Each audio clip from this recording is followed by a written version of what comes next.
Enxades utòpiques. Avui parlarem del primer paisatge, de l'Isidre Grau, i publicat per Editorial Grau.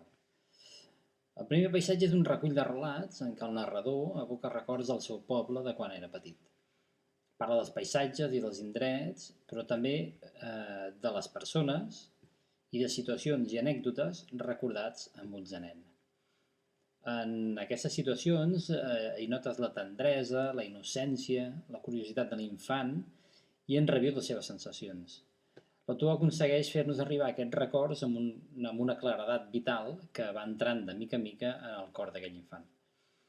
Els relats es converteixen en una mena de pel·lícula que en retorna a una forma de viure que de mica en mica s'ha anat perdent, en unes vivències molt pròpies de poble i que poden despertar records en el lector si la seva experiència ha estat semblant.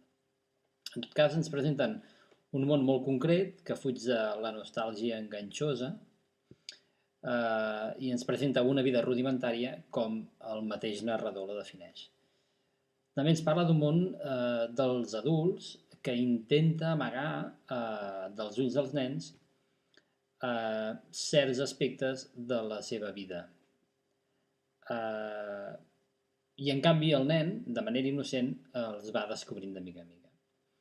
Aquesta mena d'engany permanent que els adults sotmeten als seus fills per protegir-los i que amb el pas del temps l'adult descobreix en bona part avergonyit.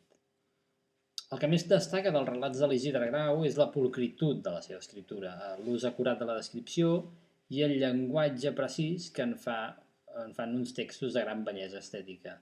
És, sens dubte, un dels valors més destacats d'aquestes narracions que, fugint d'allò extraordinari, ens atrapen per la seva bellesa.